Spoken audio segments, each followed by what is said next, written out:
that the residents of, any resident of Swan Place that wishes to request overnight parking, they can submit a letter to the board.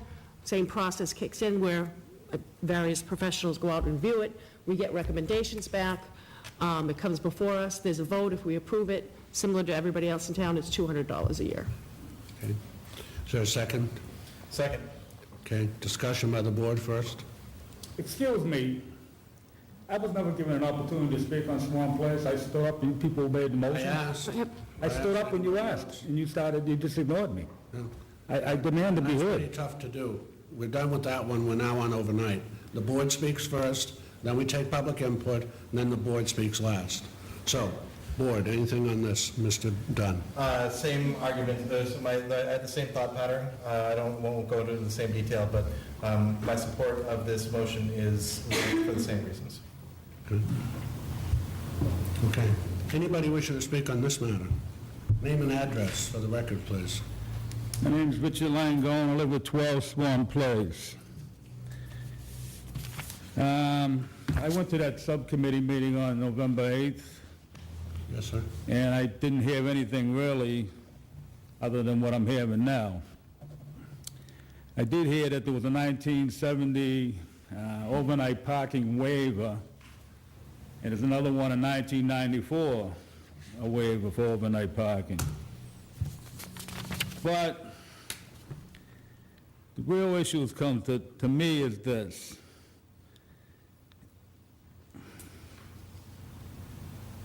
Our street is set up from Pleasant Street. It's an H shape. Pleasant Street's on the right, Swan Place is on the left, and cut in between the streets is Swan Street. It makes an H, the horizontal Swan Street. In the wintertime,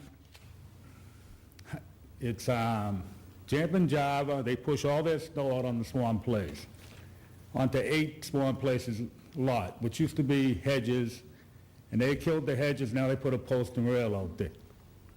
Then there's the bike path, and beside the bike path is the auto body shop. They push all their snow up onto Swan Place also. So if you take it right on the Swan Place, you do a zigzag, you can buy these big piles. They're usually 30 feet high, 15, 20 feet wide. Now you go down our street, and it's a narrow street. It's the 2-lane street. The right-hand side of the street is a dead zone because there's a wall there from Jam and Java. Then they got a parking lot, and then there's 16 Swan Street, who has a 3-car parking lot, and then you got the horizontal for the road. On the other side, you got 8 Swan Place and 8A Swan Place. They got 3 cars, 2 parking lots. So that means 1 car's on the street. The next house is 10 Swan Place, 10A Swan Place, and 10 Rear Swan Place. They have 3 vehicles, 2 in the driveway, 1 on the street. And it's also it's zoned for business, so they got a shop in the back, which trucks are always driving in and out of that driveway. Then you come to 12 and 14 Swan Place, which is my house. We have 5 vehicles. Unfortunately, in this day and age, everybody has to work because one person can't stay home. We ain't rich enough. We're the middle class. So as a result of that, we have 3 cars on the street and 2 spots.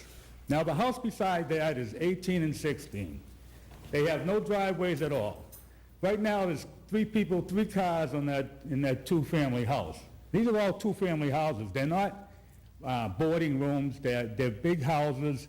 And the part of the house that sits on the street side is the narrow part of our house, because our front of our houses run long ways into the yard. So we only got a 30-foot wide part of the house.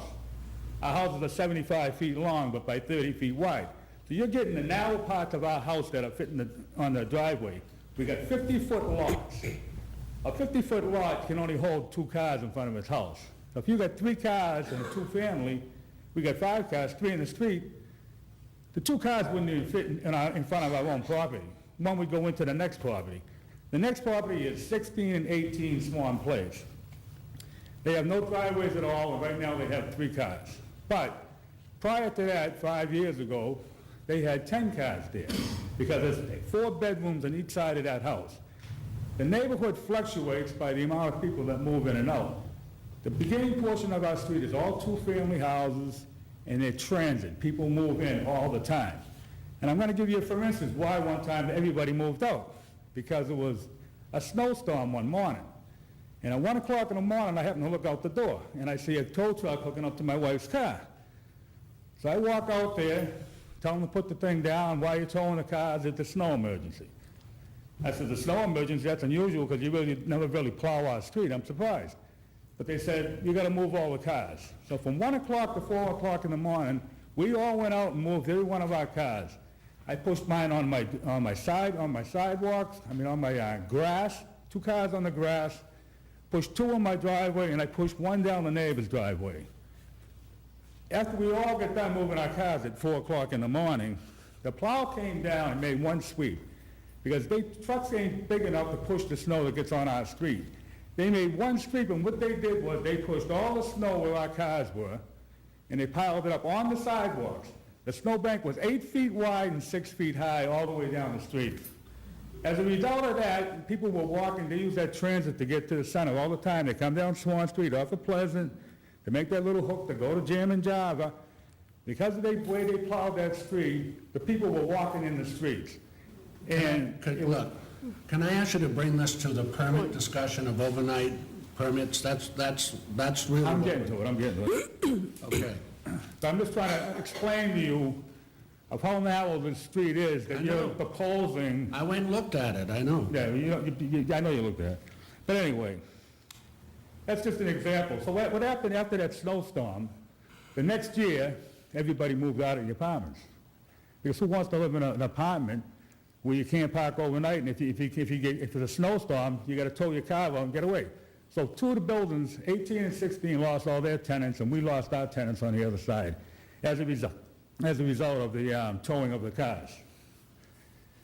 Now I understand that they don't tow the cars because I heard there was a big grief, and they just ticket the cars. So, as you know, on August 2nd, we went up to the town hall because the signs were changed. The 1-hour signs changed. And when I went in there, I talked to Maria Kapelka. I gave her a letter and I asked her why our signs were changed. And she said it was a committee. I said, who was on the committee? She didn't know who was on the committee. All right. Please, will you talk about... I'm talking. It's very short. Because we lived this history with you, right? Right. So you haven't lived it yet because I haven't said it. But you listen for a moment. You came to a selectmen's meeting. Yeah. The next day, we removed the 1-hour signs. We then held a subsequent subcommittee and made sure that you were invited, and now we're listening again. So please, do not talk about Marie Krapelka. All right, sir?